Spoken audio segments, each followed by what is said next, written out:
Hey everyone, welcome to ChaatNChat. My name is Josh. My name is Miguel. And today we are going to be listening and watching Dr. Shashi Tharoor. He gave a speech to a debate society. I'm not exactly sure, I'm unfamiliar with this society, but I think they specialize in having these debates. Basically, his argument here is that the British do owe reparations to India. How the British bled the country dry in the unmaking of India, that short video that we watched earlier. You know, I have to agree, $45 trillion is an absurd amount. Like that's a lot of money. And the lasting effect that has had. Let's see. Let's see what he's got to say. Oxford Union Society. Oh, okay. Ooh, sounds prestigious.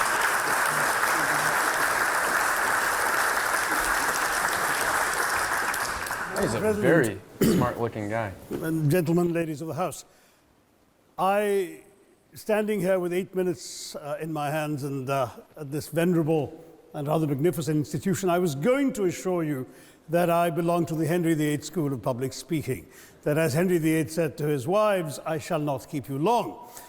But now finding myself... Oh, that's a very intellectual joke. Yeah, I love that. That was nice. Out of 8 in what must already seem a rather long evening to you, I rather feel like Henry VIII's last wife. I more or less know what's expected of me, but I'm not sure how to do it any differently. Perhaps what I should do is really try and pay attention to the arguments that were advanced by the opposition today. We had, for example, Sir Richard Ottaway challenging the very idea that it could be argued that the economic situation of the colonies was actually worsened by the experience of British colonialism. Well, I stand to offer you the Indian example, Sir Richard. India's share of the world economy when Britain arrived on its shores was 23%. By the time the British left, it was down to below 4%. Why? Simply because India had been governed for the benefit of Britain. Britain's rise for 200 years was financed by its depredations in India.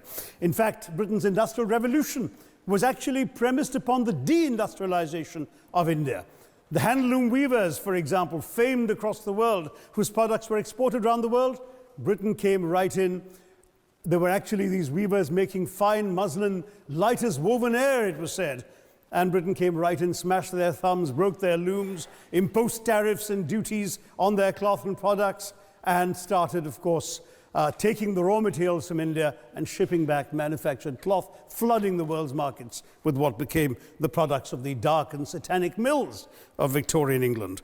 That meant that the weavers in India became beggars, and India went from being a world-famous exporter of finished cloth into an importer, went from having 27% of world trade to less than 2%. Meanwhile, colonialists like Robert Clive bought their rotten boroughs in England on the proceeds of their loot in India, while taking the Hindi word loot into their dictionaries as well as their habits. All right. As well as their habits.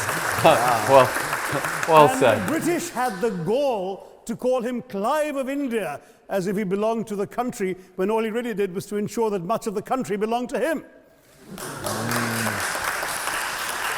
By the end of the 19th century, the fact is that India was already Britain's biggest cash cow, the world's biggest purchaser of British goods and exports, and the source of highly paid employment for British civil servants. We literally paid for our own oppression. And as has been pointed out, the wealthy Victorian British families that made their money out of the slave economy. 1/5 of the elites of the wealthy class in Britain in the 19th century owed their money to transporting 3 million Africans across the waters. And in fact, in 1833, when slavery was abolished, what happened was that a compensation of £20 million was paid, not as reparations to those who had lost their lives or who had suffered or been oppressed by slavery, but to those who had lost their property. I was struck by the fact that your Wi-Fi password at this union commemorates the name of Mr. Gladstone, the great liberal hero. Well, I'm sorry, his family was one of those who benefited from this compensation. Wow, that was some shade. It's like your Wi-Fi password, 15 bro. and 29 million Indians died of starvation in British-induced famines. The most famous example, of course, was the Great Bengal Famine during the Second World War, when 4 million people died because Winston Churchill deliberately, as a matter of written minuted policy, proceeded to divert essential supplies from civilians in Bengal to sturdy Tommies and Europeans as reserve stockpiles. He said that the starvation of anyway underfed Bengalis mattered much less than that of sturdy Greeks. This is Churchill's actual quote. And when conscience-stricken British officials wrote to him, pointing out that people were dying because of this decision, he peevishly wrote in the margins of the file, "Why hasn't Gandhi died yet?" So all notions that the British were trying to do their colonial enterprise out of enlightened despotism to try and bring the benefits of colonialism and civilization to the benighted heathen. I'm sorry, Churchill's conduct in 43 simply one example of many that gave a lie to this myth. As others have said on the proposition, violence and racism were the reality of the colonial experience. And no wonder that the sun never set on the British Empire, because even God couldn't trust the English in the dark. Oh, God. Wow. You see that lady in the background? She is not having any of as a very concrete example, since the first speaker, Mr. Lee, suggested these things couldn't be quantified. Well, let me quantify World War I for you. Again, I'm sorry, from an Indian perspective, others have spoken of other countries. 1/6 of all the British forces that fought in the war were Indian. 54,000 Indians actually lost their lives in that war. 65,000 were wounded. Another 4,000 remained missing or in prison. Indian taxpayers had to cough up £100 million in that time's money. India supplied 70 million rounds of ammunition, 600,000 rifles and machine guns, 42 million garments were stitched and sent out of India, and 1.3 million Indian personnel served in this war. I know all this because, of course, the commemoration of the centenary has just taken place. But not just that, India had to supply 173,000 animals, 370 million tons of supplies, and in the end, the total value of everything that was taken out of India, India, by the way, suffering from recession at that time and poverty and hunger, was, in today's money, £8 billion. You want quantification? It's available. Second World War, it was even worse, 2.5 million Indians in uniform. I won't belabor the point, but of Britain's total war debt of £3 billion, in 1945 money, 1.25 billion was owed to India and never actually paid. Somebody mentioned Scotland. Well, the fact is that colonialism actually cemented your union with Scotland. You know, the Scots had actually tried to send colonies out before 1707. They'd all failed, I'm sorry to say.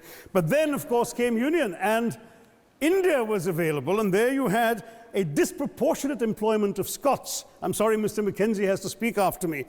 Engaged in this colonial enterprise as soldiers, as merchants, as agents, as employees, and the earnings from India is what brought prosperity to Scotland, even pulled Scotland out of poverty.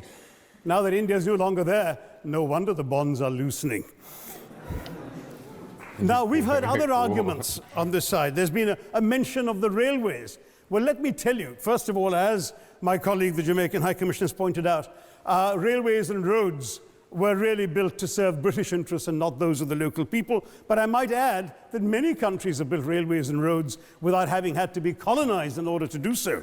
That's right. That's right. Yeah. That's a terrible argument. They were designed to carry raw materials from the hinterland into the ports to be shipped to Britain.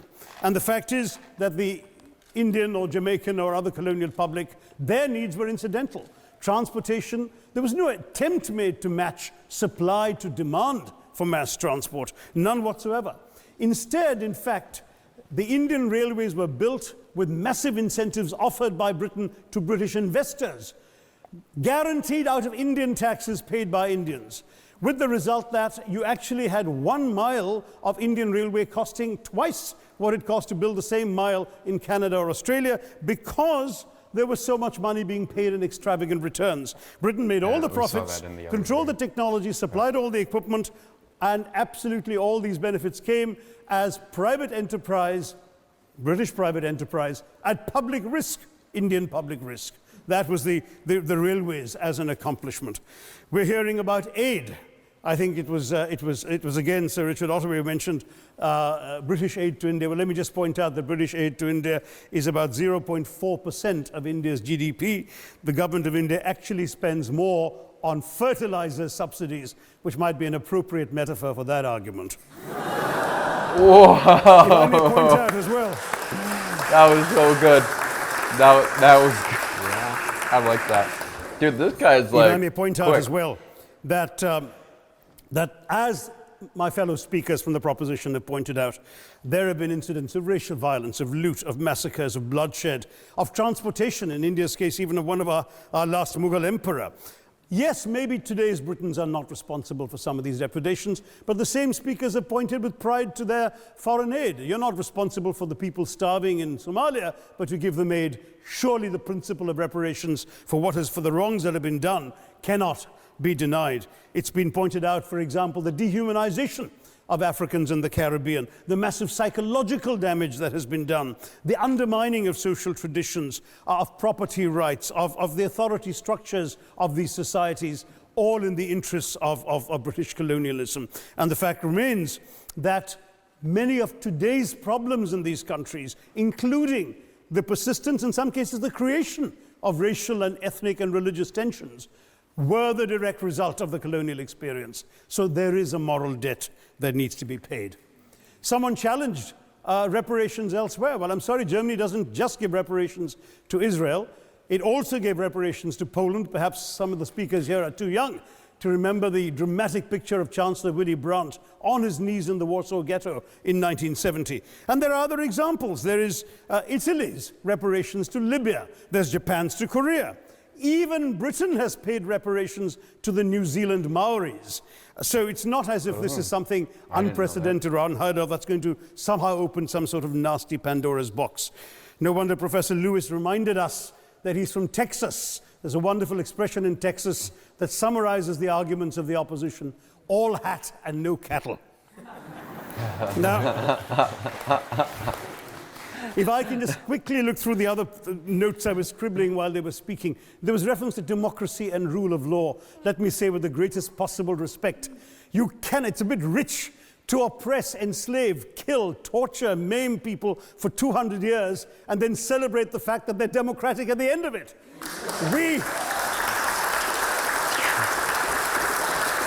Right? Well said. You were well said.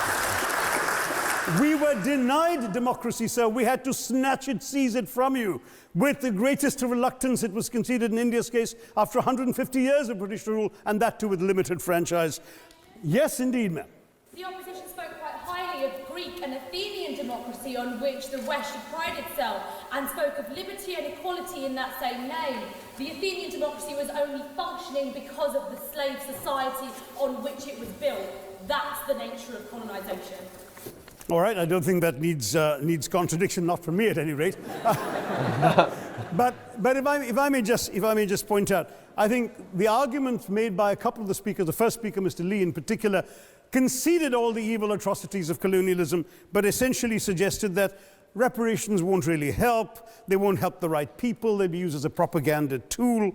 They'll embolden people like Mr. Mugabe. It's always nice how in the old days, I'm sorry to say that the people of the Caribbean used to frighten their children into behaving and sleeping by saying Sir Francis Drake would come after them. That was a legacy of that. Now it's Mugabe will be there. So this is the new sort of Sir Francis Drake of our times.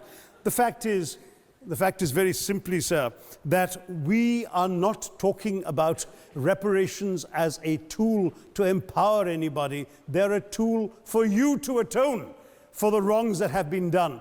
And I